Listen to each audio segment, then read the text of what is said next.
السلام عليكم ورحمة الله. بسم الله والحمد لله والصلاة والسلام على رسول الله وعلى آله وأصحابه ومن والاه. Alhamdulillah, dear brothers and sisters, we are now beginning the 24th day of this blessed month of Ramadan. May Allah subhanahu wa ta'ala accept it from all of us. May Allah subhanahu wa ta'ala bless us with the worship of Laylatul Qadr. Ameen Ya Rabbil Alameen.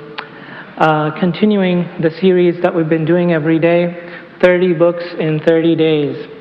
So today, inshallah, the 24th book that I would like to speak to you about is following in the same sort of genre or category that we've been doing for the past 2 days, which has to do with the Islamic heritage, the Islamic history, the Islamic legacy, and so on. And the book that I wanted to recommend today is a very colorful book. It's called 1001 Inventions. 1001 Inventions, the enduring legacy of Muslim civilization. And this is the third edition of this wonderful, wonderful book. It's actually published by National Geographic, and this is supposed to be the official companion of the traveling exhibit. So there is an exhibit that travels from place to place, from one museum to another museum, and that's called 1001 Inventions. And so this is a companion book for that exhibit. This is an amazing book. It's something that is very entertaining, very light reading, a perfect book for your coffee table. It is full of pictures,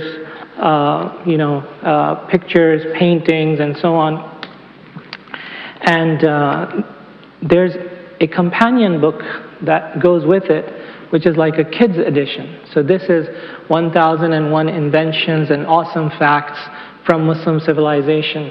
So they published a kids version for this book. I would say this is good for ages 6 and up. And again, this is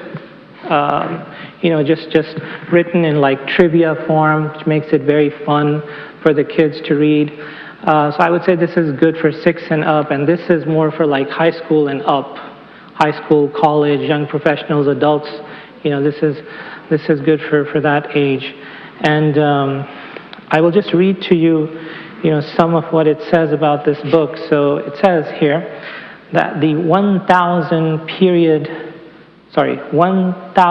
year period beginning in the 5th century is commonly referred to as the Dark Ages in the Western world, right? So starting from the 5th century until the 15th century, that period is called the Dark Ages in the Western world. In Islamic societies, however, this era was anything but dark. In fact, from the 7th century on, and of course 7th century is, what happened in the 7th century? The Prophet ﷺ began preaching. He was given prophethood, and then he died also in the 7th century, and then the beginning of Khilaf al-Rashida and the Umayyad dynasty and the Abbasi dynasty, all of that started at that time. So, in fact, from the 7th century on, while the rest of the world languished, the international language of science was Arabic. Thousands of social, scientific, and technological achievements were spawned by men and women of different faiths and cultures who lived in Muslim civilization. Companion to the hugely popular traveling exhibit that opened at the Science Museum in London, 1001 Inventions, the enduring legacy of Muslim civilization, sheds new light on the forgotten history and the innovations of these men and women who helped pave the way for the European Renaissance and the modern world as we know it. Take an enlightening journey through time to discover how advances in the fields of medicine, optics, mathematics, astronomy, engineering, cartography, and even the rudiments of aviation can trace their roots back to great thinkers from a bygone era. Learn the secret behind the way we write our numbers today. When scientists first discovered how we can see, who drew the oldest surviving map of what would become America, and the hidden meaning behind the 13th century elephant clock. In addition to learning about many inventions, you will gain new insights into everyday life in Muslim civilization and related Western growth.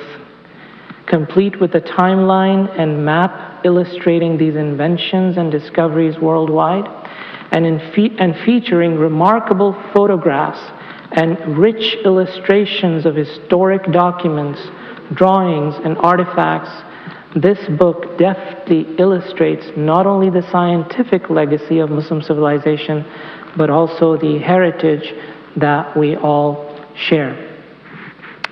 So this is a little bit about the book. There was something else that I wanted to share with you. Yes.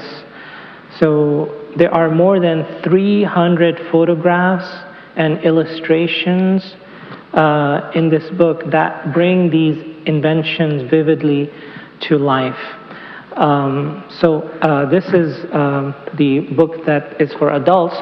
As for the book that's for kids, I just wanted to read to you the table of contents. So the table of contents has things like, for example,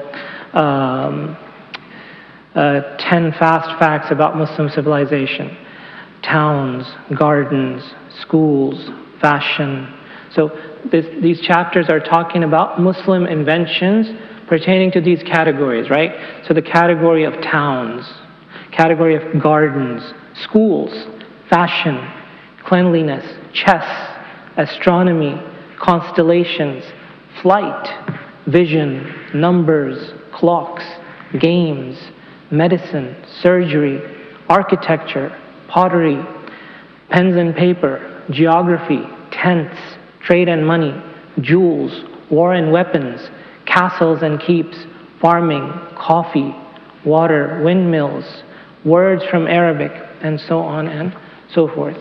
So I think these types of books are important for us to, again, gain an appreciation of our glorious history and the remarkable contributions that Muslims have made to the society that people actually continue to benefit from today, and how Muslim contributions actually contributed to modern day inventions.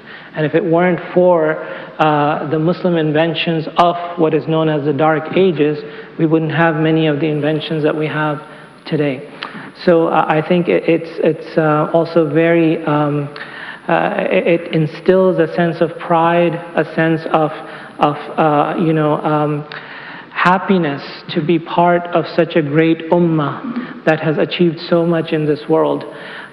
So I think it's something that's very useful for kids as well, that can begin to develop that sense from an early age, inshallah ta'ala. So I'll have this book here if you want to take a look at it, inshallah ta'ala. Jazakumullahu khairan. Assalamu alaikum wa rahmatullahi wa barakatuh.